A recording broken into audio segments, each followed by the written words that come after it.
next participant. Come on, shush, people. I would like to present our next panelist, who's expert, Maximiliano Martinhao. Thank you so much for joining us from Brazil. A round of applause for Max. He's joined us online for many of our previous sessions, and today he's joined us on purpose. He's on the CGI Management Committee. He was the Secretary of Broadcasting. I'm afraid he's not anymore. I'm sorry about that on the program. But at all events, he's very well known throughout Latin America. So thank you again, Max, for joining us today. What microphone are you going to give you? Okay. I think the presentation is already online. So I'll let you know when we have to finish. Thank you for joining us today. Thank you, Olga. Hello, everybody. I'm going to practice something. I'm going to do something that I used to do at CITEL, which is the International Telecommunications Committee in Latin America. I used to have this Uruguayan friend. And he said to me that in Latin America, people tend to speak Spanish. Argentine, Uruguayan, Mexican, Central American, Spanish, and so on and so forth. But what people speak most is bad Spanish. And today, I'm going to make my contribution to bad Spanish. Sorry, guys. So, I'm Maximiliano Martinhao. I've been working in telecommunications all my life. In the last 14 years, I worked in the government, in different positions in the government, always working in the development of internet. Now, when I started working in the government, access to internet in Brazil had less than 30% of households had access to internet. That was 2010. Today, we are obviously in a much better position, but there's still a lot of work to be done. And what I want to talk to you about today is 5G is spreading in Brazil and how it has enabled the development of telecommunications infrastructure throughout the country. So how the auction of the licenses has enabled 5G to spread and has also brought about a major change in the telecommunications infrastructure throughout the country. So,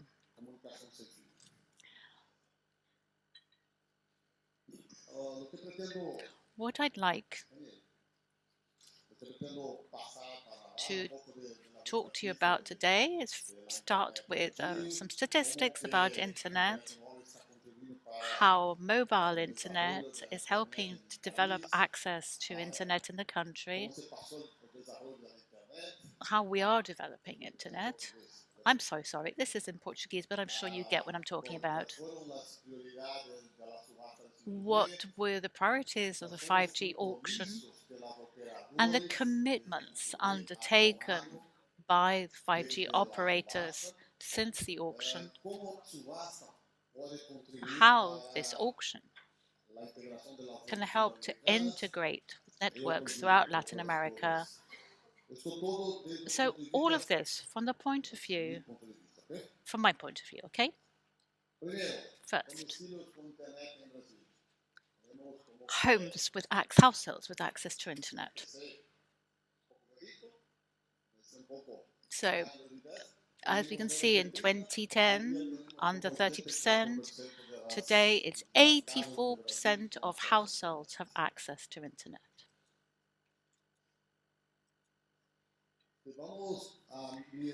Let's take a look how access takes place,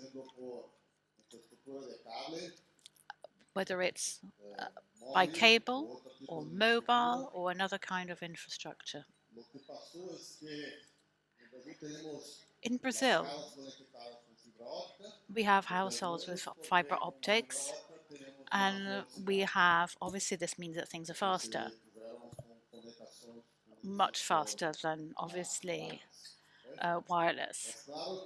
It's clear that there is quite a difference when we look at the different parts of the country. We got the south, east, north. In the north, there are more households with a wireless connection, but in all areas, fiber optics is pretty big. And in fact, its highest numbers are in the south of Brazil. Here are the different kinds of connections in terms of speed, layered according to social class.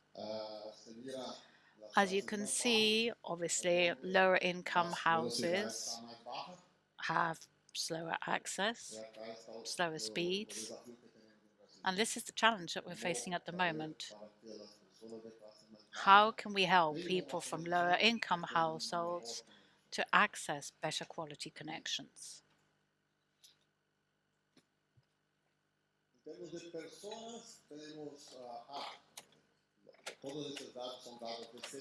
These are all data from CETIC, which is our statistics university from the Getulio Vargas University Foundation.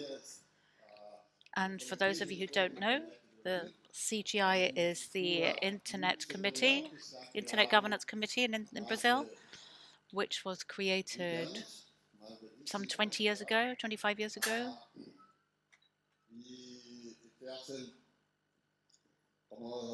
What they do is they collect data which enables them to draw up statistics on internet use, penetration, etc. As you can see, we have 156 million internet users. And these are the kinds of people that use internet. In terms of the regions of the country, there isn't a huge difference. A little bit of difference between urban areas and rural areas. Women use internet more than men in Brazil, just a little bit more.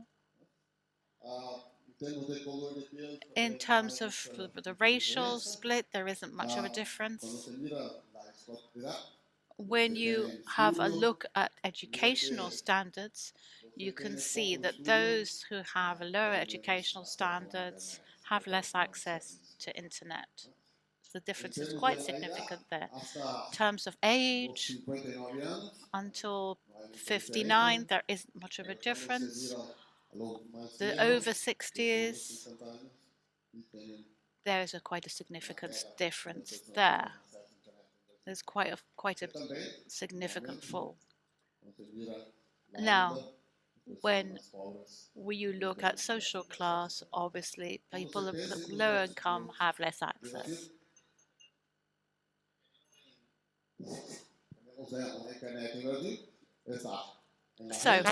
So the issue about internet is that we can see that it has to do with levels of education, with income, and age. Those are the big differentials. I think this happens across the region, actually. People are using internet on their phones, and this is a growing trend. So in Brazil, 58% of people who have access to internet just do so using their phones.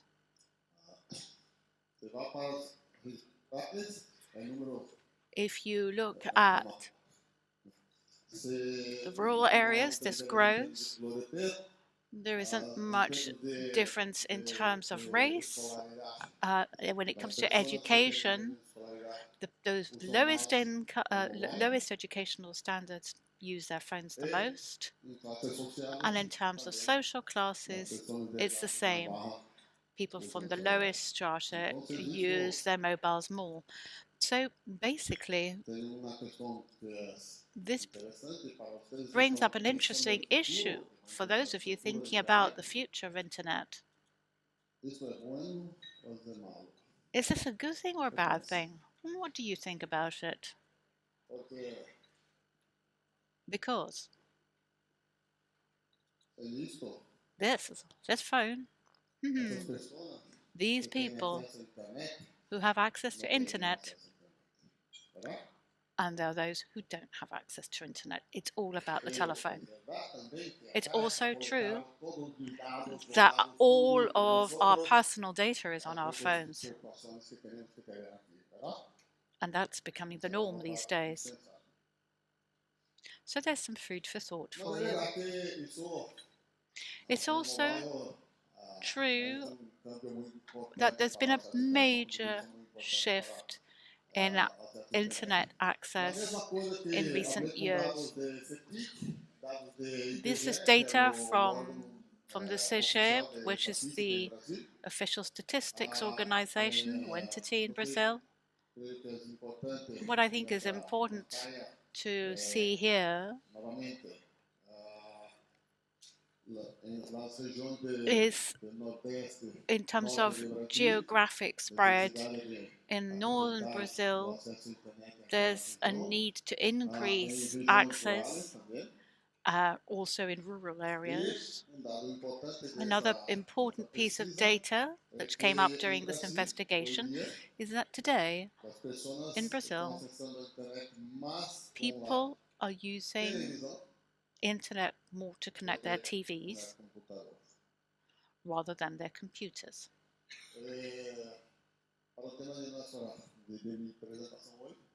So these are the key points, my highlights. The cell phone is the main device which gives people access to internet at home. 99.5% of households that have access to internet use their cell phones to do so.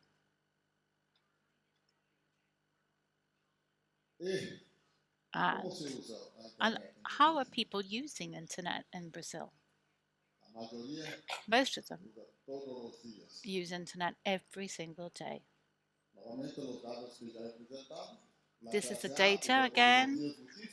The highest strata use it every day, and the lower strata, socioeconomic strata, less so. Now, why is this? If you remember, I said that people in the lowest classes use their mobile phones. And how do they do this? With prepaid cards. So you've got limited data. So what happens?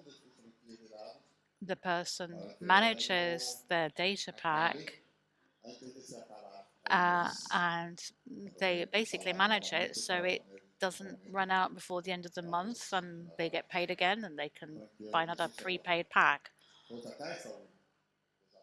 So this is the challenge here. Now, how much time do people spend on internet every day? Now, in Brazil, this was 3 years ago, we were third in the region, 10 hours a day average of access to internet. Then after that comes Argentina, and that's South America, Brazil, Colombia. Any Colombians over here? Yes? So the Argentines are over here.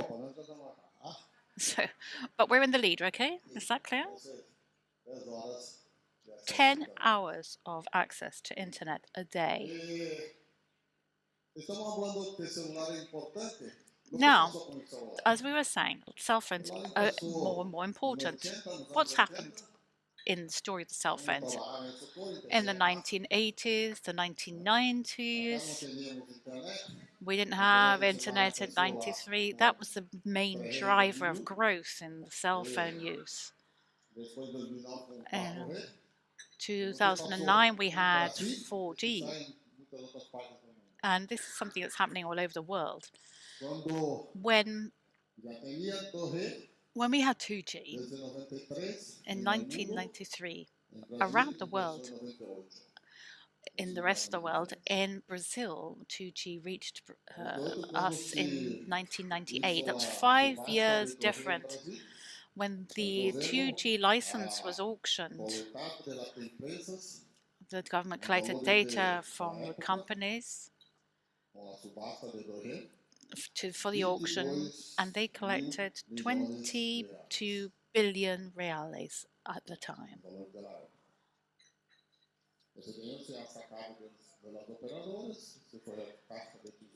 That went to the treasury, and the government did what it had to do. It invested it in education, health, but they didn't invest in cell phone infrastructure.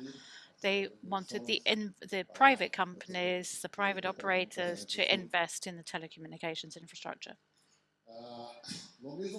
The same thing happened with 3G. 2001 in the rest of the world, and in Brazil, it came to us in 2007.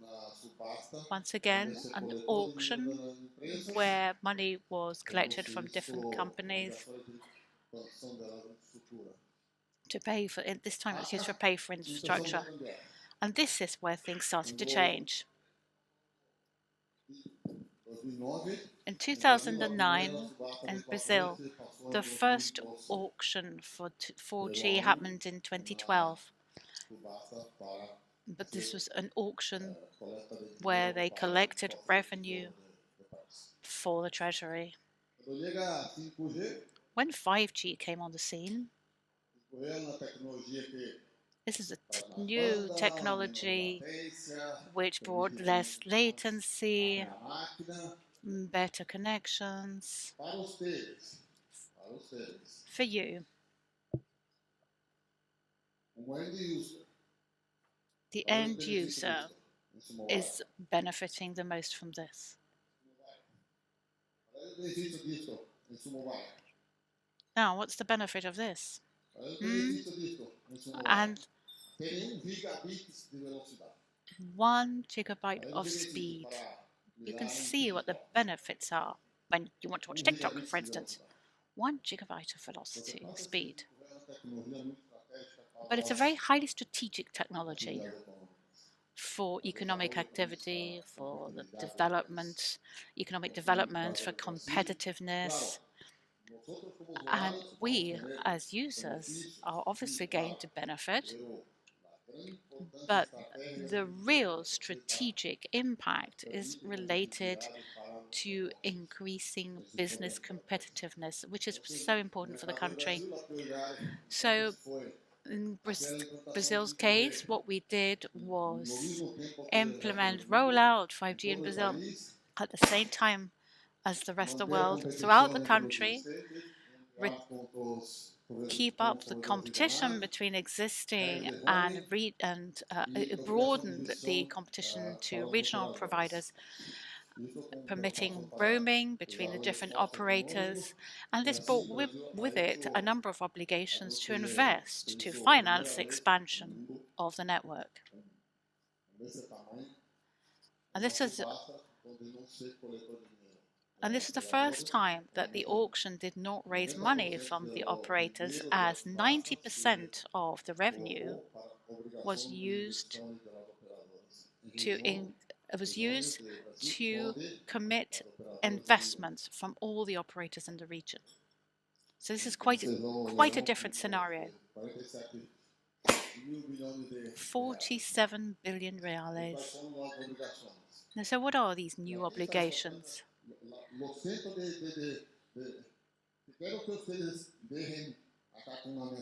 What I want to leave you with today, this is the main message. The importance of the auction, the 5G auction, in the context of expanding the country's own infrastructure. So we're going to have 5G in all the country's main cities.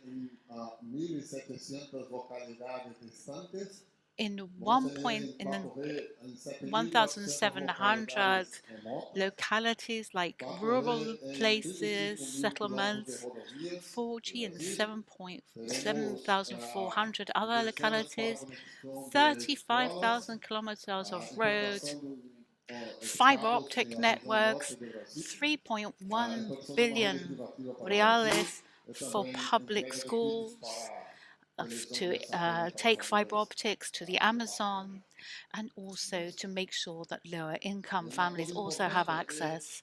But the most important thing is that Brazil has decided to be a 5G standalone. What does this mean? That is a pure network. We're going to improve. It's going to be a completely new network. We've got our old 4G, 3G networks, but 5G is a completely new network. It's going to be one of the most advanced in the world. Now, in terms of coverage obligations, this is the population density in Brazil. So as you can see, a lot of people in the south, the southeast along the coastline. When you go towards upcountry, further north, towards the west, you can see a impactful drop in population density. But we can assure you that 5G is going to reach every point on the map in Brazil. Doesn't matter if there are very few people living there, they're going to get 5G. Another important question for you who are thinking about the future of internet.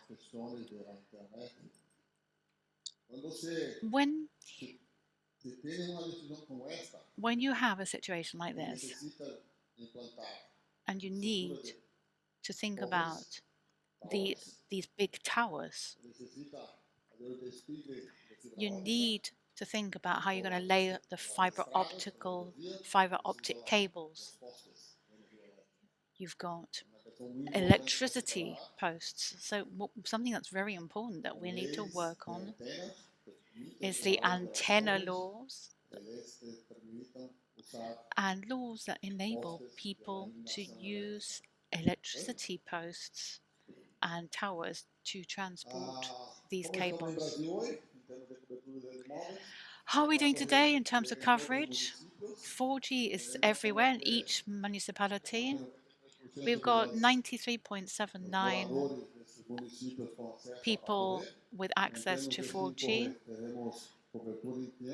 We got 5,570 municipalities who've covered, which is over, and nearly 100% of people have access to 4G.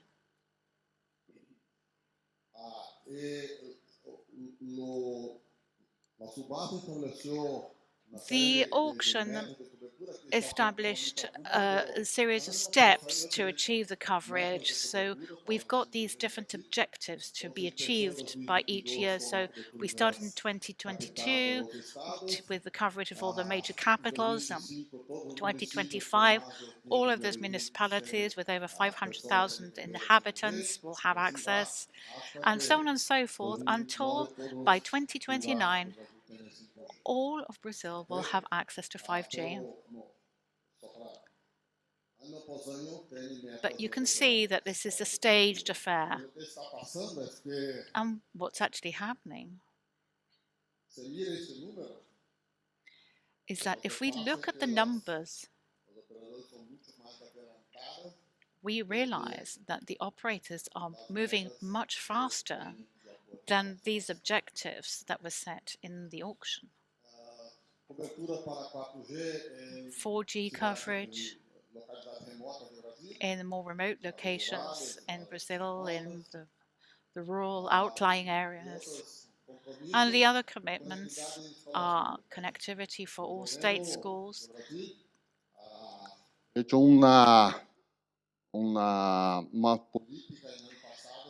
The government last year approved a new policy which is called Connectivity for State Schools. We have 140,000 public schools, and the idea is that all of these have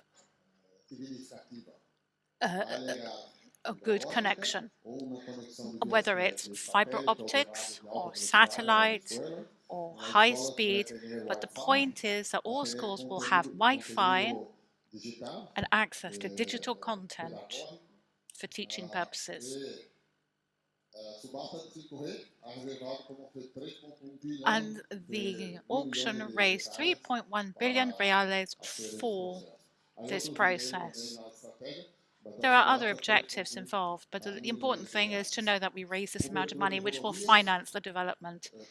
4G coverage on the roads network, that's 35,000 kilometers across the country, and we hope to reach 530 cities with fiber optics where there wasn't any before. Now, looking at the roads network, this is the map of the main highways in Brazil. And those that lack connectivity, once again, all of them. This is all of them, right? And these are the ones that currently have connectivity. So you can see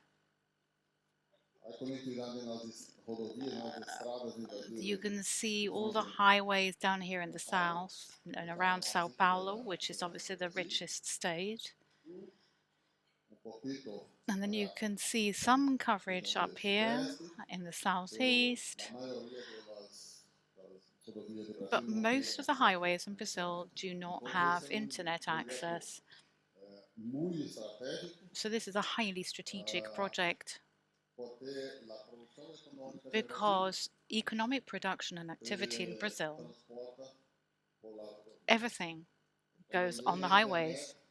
And when we get internet on the roads, it'll be a lot safer for cars, families, private cars. They'll be more efficient for logistics and cargo transport, freight.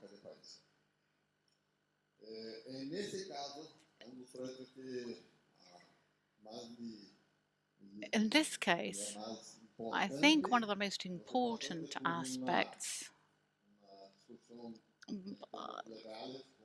is a legal conversation I had with one of the operators who won the auction for this part of the project.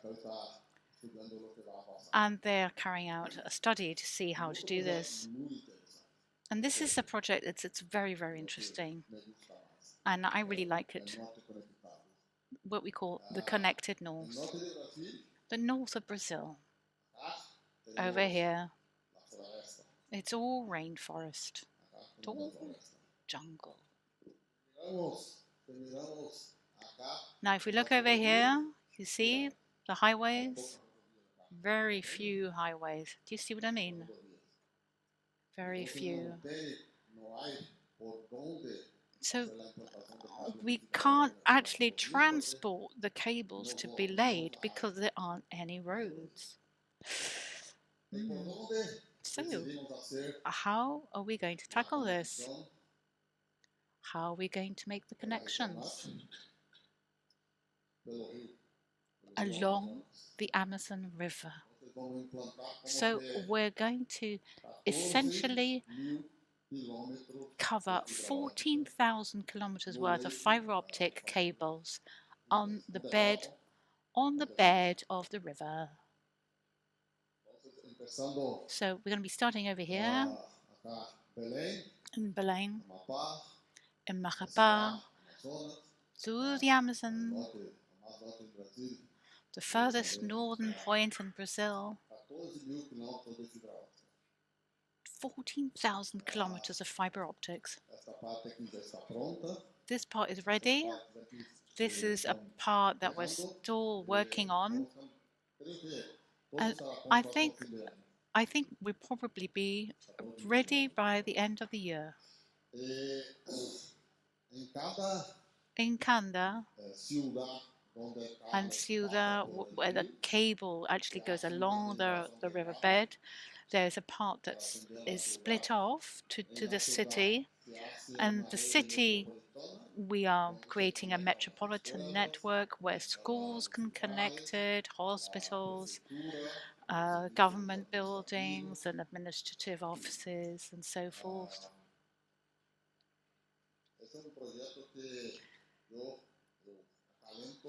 It's a project which I've been driving since 2012. We have a colleague from Manaus who's going to tell us why it's so important for this region later on, from the point of view of somebody who worked in a government. That's my point of view. And then you're going to hear the point of view of somebody actually living there, and you'll see that there's a big difference this cable will make to the entire region in the north. So that was only made possible because in the auction, the government took a strategic decision to develop the north, and they're going to collect money from the operators to make the necessary investments in areas where there is no infrastructure.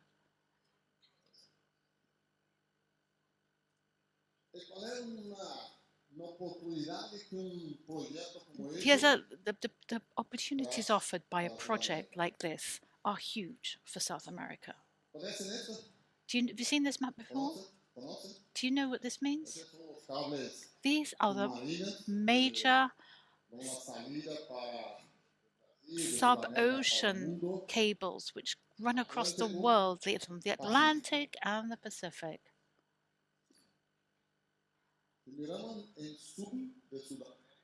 If you look at the south of South America, Brazil, Paraguay, the Mercosur, Argentina, Uruguay, Chile. In this area of the country, we have great connectivity between the countries. It's an integrated network. The countries are integrated. So if there's a problem between Paraguay and Brazil, or Brazil to Argentina, all of this works together to sustain the service. So it's totally integrated. However, if you look northwards, integration is more difficult because of the Amazon rainforest. So if we bring together what we're doing here, which is over here, right?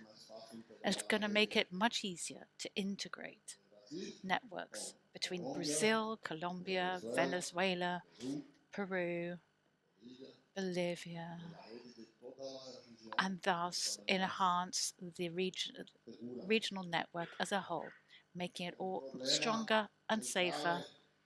There's a problem in Fortaleza to the rest of the world. We have a problem here.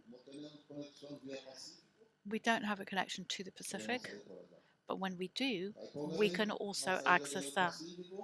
If there's a problem with the access to the Pacific, once we've integrated networks, they can access the Atlantic. And looking forwards, we can apply the same prices, which will make everything cheaper. So it's a major opportunity. We're having conversations with Colombia, with Peru, and Venezuela, and Suriname. So it's a massive opportunity offered by this project. So where is 5G going? The biggest thing that's happened in Brazil when things started happening is that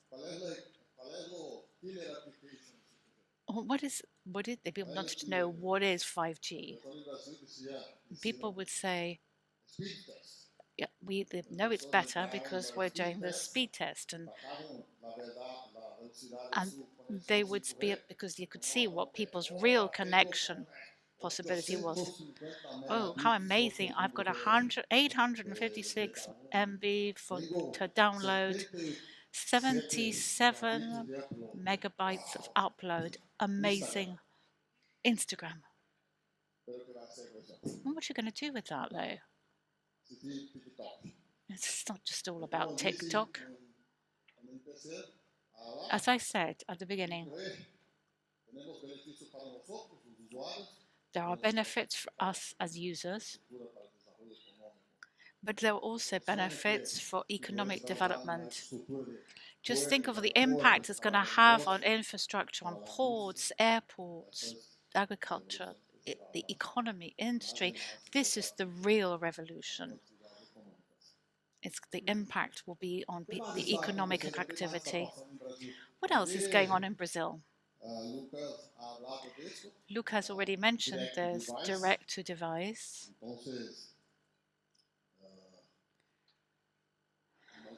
Imagine that in this region of the country, the north of Brazil, and indeed northern South America, where the Amazon rainforest is, but 2 million people live there,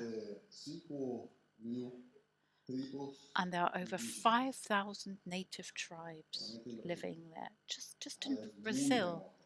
These are incredibly remote areas. We could reach these places with satellite only. So imagine the opportunities there are with systems like this. When a satellite has a mobile antenna, which will be offering services for people living in such remote regions. In the case of Brazil, there is a policy for these technologies, which was approved in 2023, which permits as a regulatory sandbox, which has enabled 2 companies to use this technology in Brazil with low orbit satellites. Something else that's happening at the moment is a discussion about the future of mobile services. This is the spectrum. Yesterday, Lucas, a vote about mobile services and the spectrum.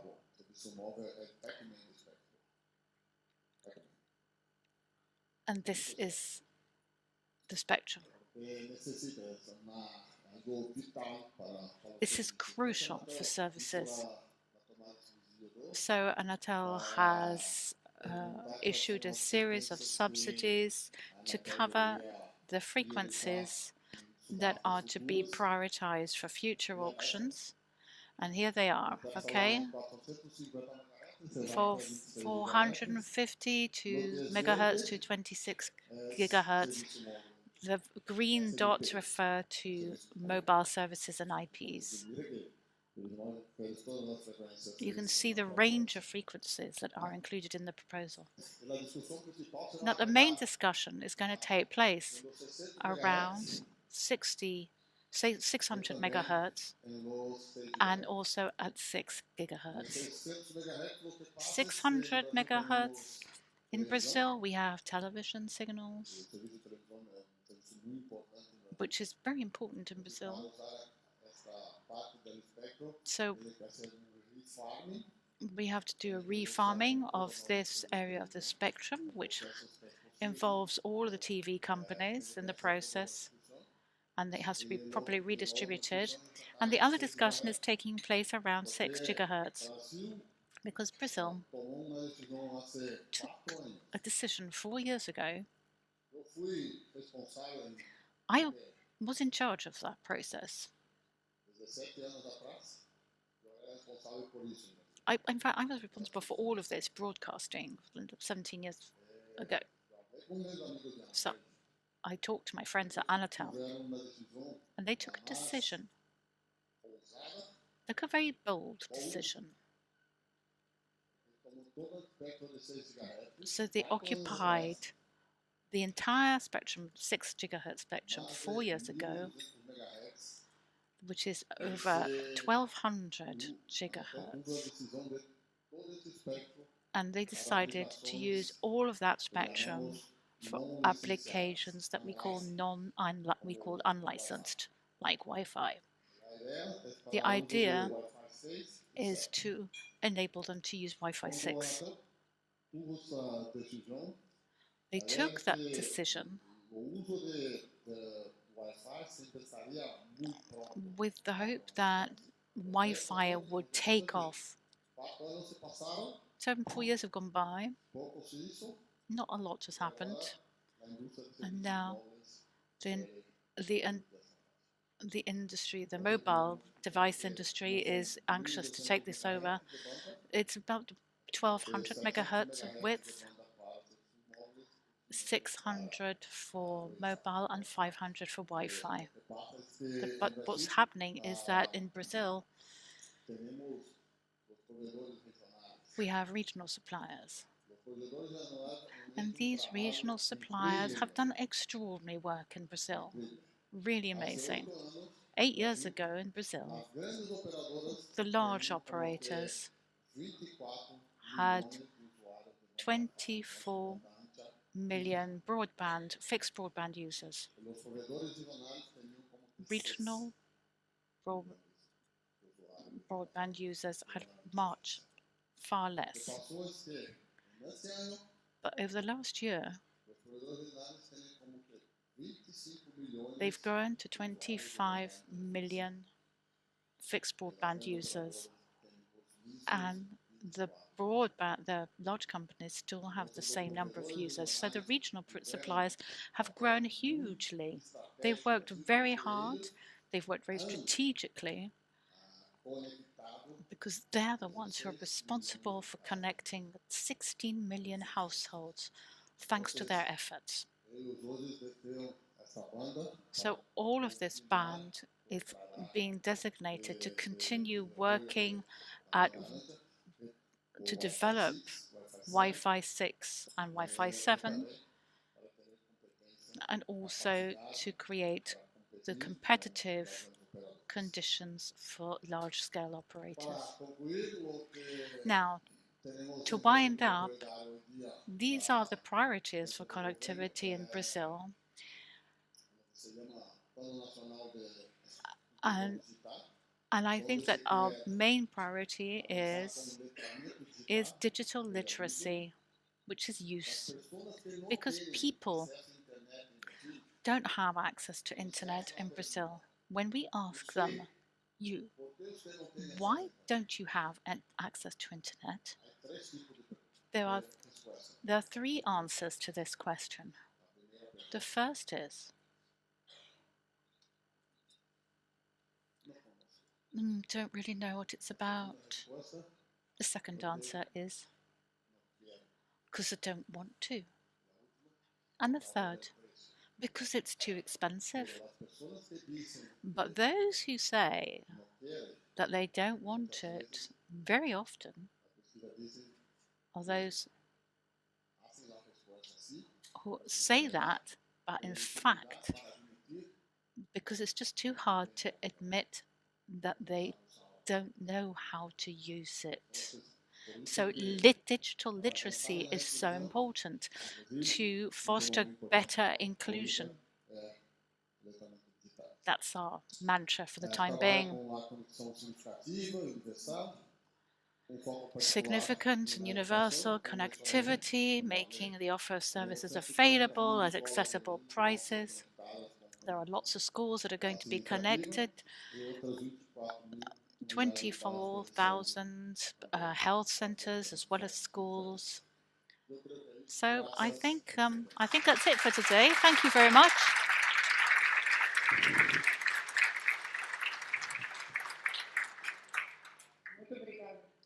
Thank you very much. Any questions? Oh, lots of questions. Jolly good. Right. Okay.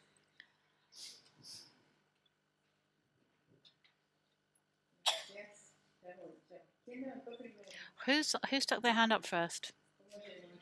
Oh, how can I get over there?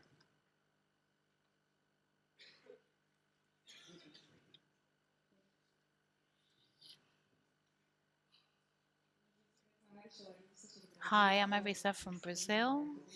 Uh, I don't speak Spanish, so I'm going to speak in Brazil. I w- you talked about the implementation of 5G and using electricity posts, but in Brazil, there is an issue with using these posts and also with the large operators. So what are you doing to make sure that 5G can be properly implemented using current posts, or are you going to build new ones? Are you going to build new posts in the region? Thank you very much. And thank you very much for your presentation too. Well, when I talked about developing 5G, I said there were two things were important. I said there were two things that were important, antennas and posts. The problem is that the large-scale operators have these old contracts and they pay a very low price for these posts. And the newcomers, smaller operators, are paying more to use the current post infrastructure. And what we're talking about at the moment in Brazil, it's not about more posts, because otherwise, we'll just have posts everywhere. But the conversation is about developing a policy about how we can use these posts in an effective and efficient way. So we're developing a policy that has been developed in the past with the Ministry of Energy, and today Anatel, which is our telecommunications regulatory organization, and the energy regulatory organization are working together on a joint policy to make sure that costs are kept down.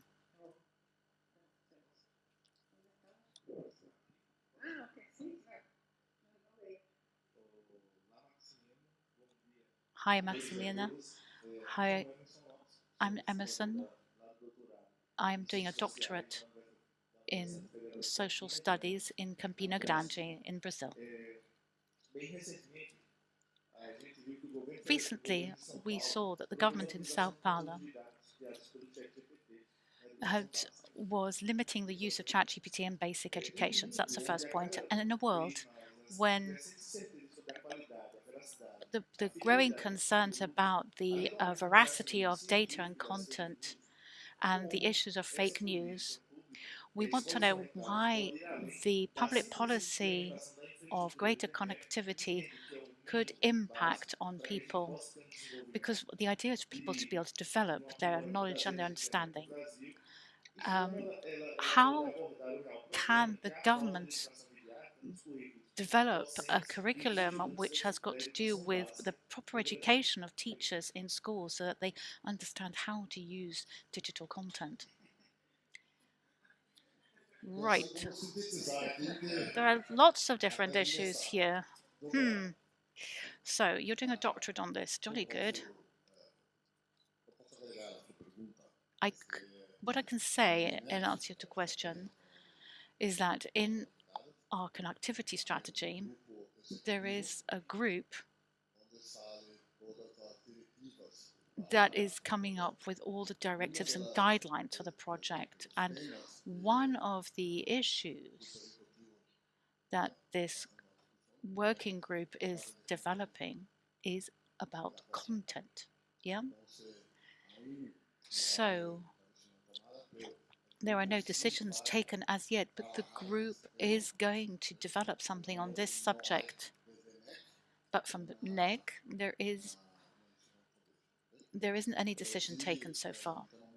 It's a very important issue, and it is something that I have been working on. But what I didn't say earlier is I've been talking about my points of view, okay, about providing people with access to internet. But people, when you're talking about access to internet, lots of other things start happening. Misinformation, fake news, all of these are issues that have to be taken into account. And I completely agree that schools have a lot of work to do in this area, and there should be more guidelines. So that's as much as I can say for the time being.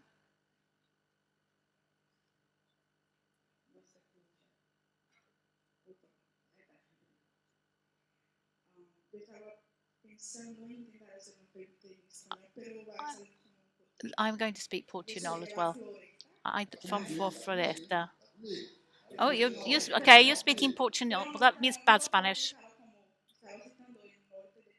You were talking about the north of the country, and I'm from up there. Some as are some of those of us who are here. So, uh, I'm, you're talking about the north of the country as if it were just jungle, and most of the population there does live in cities. And my question is about what you said about Suriname, Colombia, and Peru. I would like to understand what kind of cooperation you're working on. Does it have to do with infrastructure? Or is it direct to device technology? What are you talking about with them? Um, Perhaps can we just go back to one of the slides that I talked about earlier?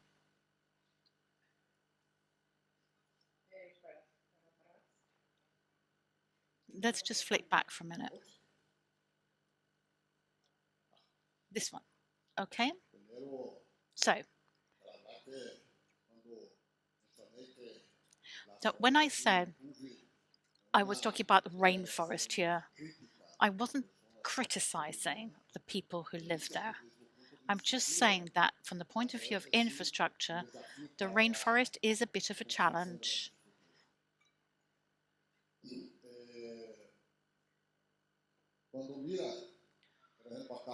If you look over here, for instance, in Tabatinga, cable, the high connectivity cable will reach the frontier. So the integration with the network in Colombia will be at this point.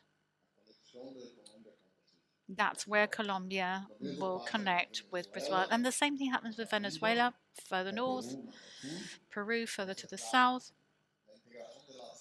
So we're talking about the integration of fiber optic networks. So what we're going to be seeing, if there's a problem with access to the Pacific, maybe there's a tsunami, maybe there's a hurricane, maybe a cable broke. And if that were the case now, the countries would lose connectivity. But once it's all integrated and connected to the Brazilian network, they will be able to cross all the way to the Fortaleza exit point. So the idea is we're talking to Suriname, Venezuela, Colombia, and Peru to integrate the networks, which will mean greater security of the network. Next question. Hello, my name is Dina. I am Brazil, but I am going to talk Spanish, speak in Spanish. My question has to do with the roadways, the highways, because on the map,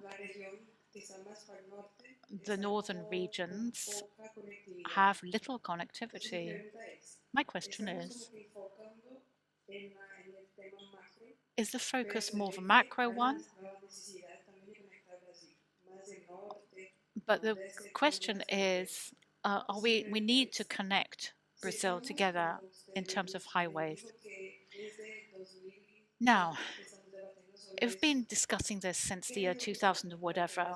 What do we need to do for Brazil to be more connected? Is it more highways? What are the main challenges? And what can be done in terms of the auctions to make this happen?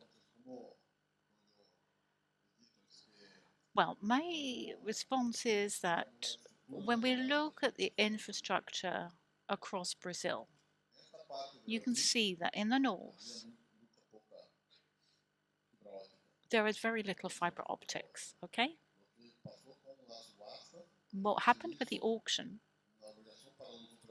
is that they made it in the way that those who won the auction had to invest in the region to build the network. Because the companies, when they make their investments, they're looking for a return on their investment. But when they were looking at building a network like this one, where investments are going to be made of, in the region of 1.2 billion reais, from an economic point of view, always talking from the company point of view, the company would look at this and say, their business, no return on investment. So through the auction, the collection of revenue for the Treasury, they said, companies, you've got to invest in the region where you're going to be building this. So the whole auction was about commitments to get the companies to invest in the region. Now, when you look, oh, hang on a second. Now, when you look at this map, when we have mobile connectivity along the highways and connectivity, fixed connectivity with fiber optics along the riverbed, it means that communications infrastructure in Brazil will be more effective, will be safer, and more redundant.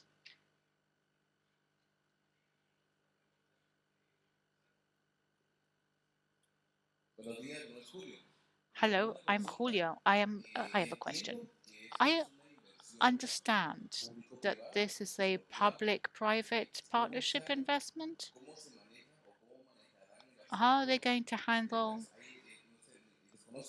uh, uh, the issue of expropriation of lands where the cable will have to pass, the right of way?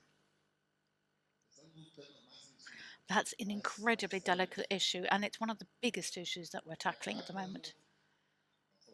Here we have the rainforest, the river, the Amazon River.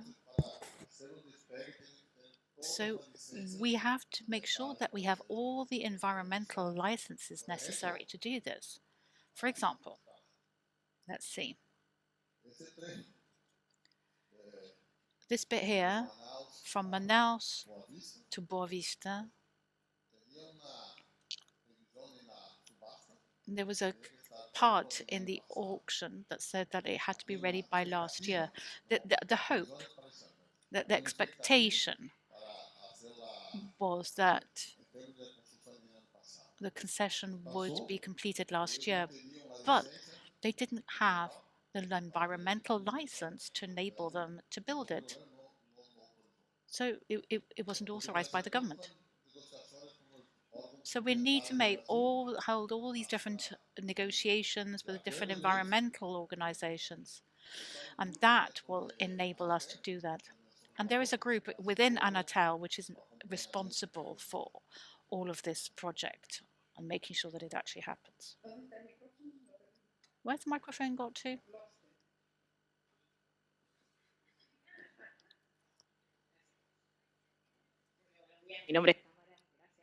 Morning, my name is Tamara. Thank you for your presentation. Tons of information, and your organization has a lot of reports providing with a lot of information for those of us that are involved in the internet industry. My question is that in Argentina, we're changing satellite telecommunication regulations so we can open the market and provide access to more remote locations according to the accessibility that we have in Argentina. What is your position? How are you going to address the issue of satellite internet?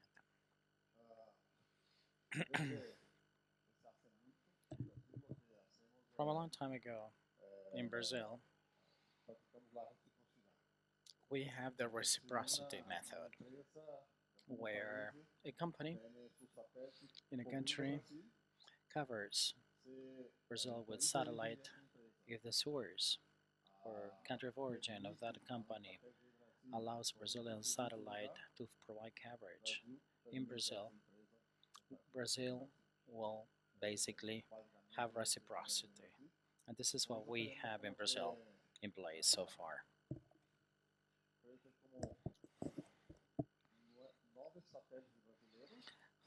It's not Brazilian satellites. We had 30 international satellites providing coverage to Brazil. We're speaking of geostationary satellites because we have LEO satellites.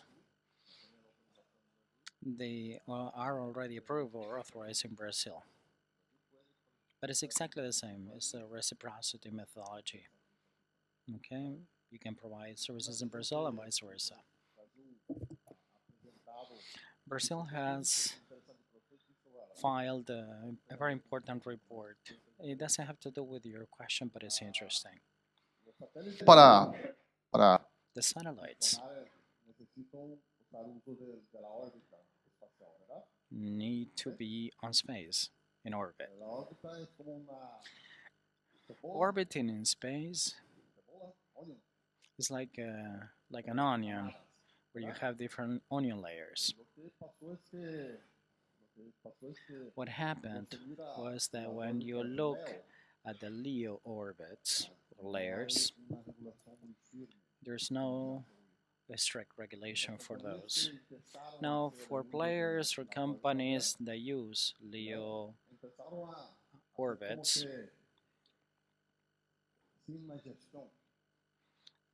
they were not managing that. But our concern in Brazil, as well as in other countries, is that we need to manage that orbit because in a short while, countries like Brazil or Argentina, if they want to deploy LEO satellites, they will not be able to do so because the orbit would be polluted, overwhelmed.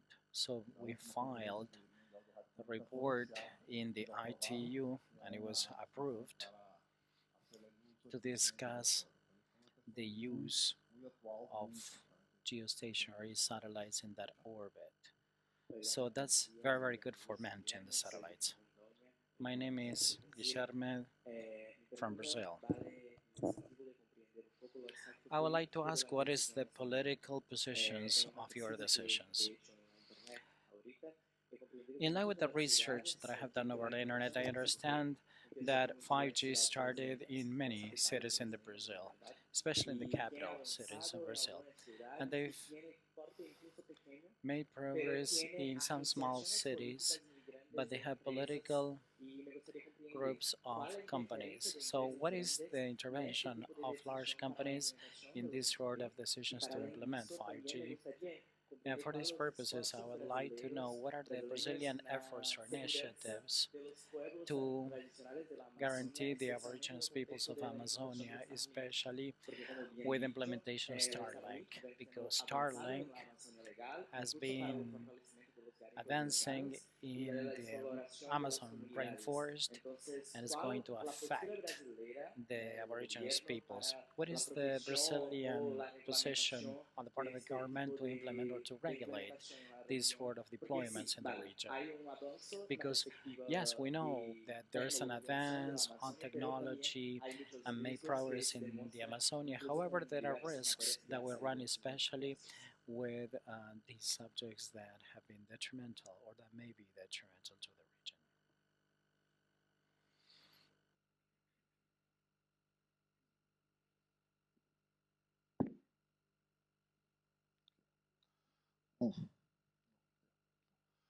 entonces lo que tenemos. Okay, so far in terms of auctions,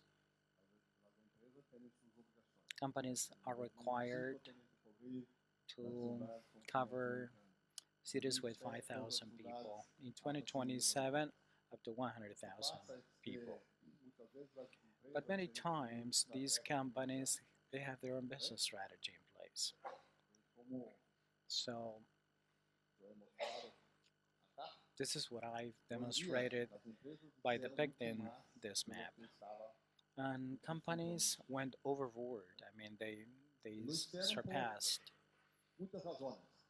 their commitments because of commercial interest and because many times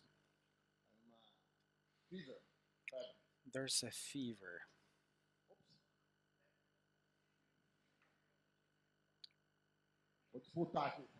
Mm, let me hide this because in Brazil, as I was saying, cities want to have the 5G deployment.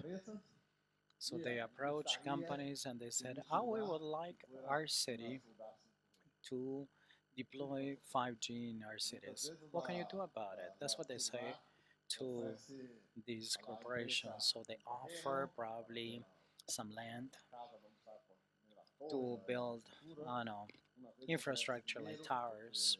Sometimes they offer subsidies or money. So you have these kind of benefits. Now, in connection with the use of satellites in the Amazon jungle,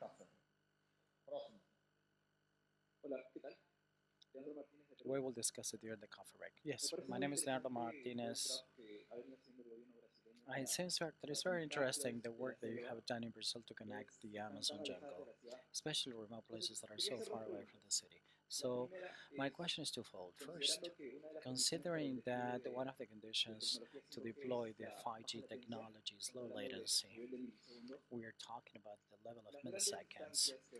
The large instances that require the deployment of fiber optics to remote places like Lavatinga or Rus, maybe in the state of Acre. Can we rely on 5G there? Because evidently distances are gonna create higher latency. And in Peru, in the Amazon River, we have an underground fiber project. Has Brazil started negotiations with Peru to cover this area in the Amazon of Peru? Let me interrupt. Yeah, he can take the question during the coffee break. Round of applause. Thank you.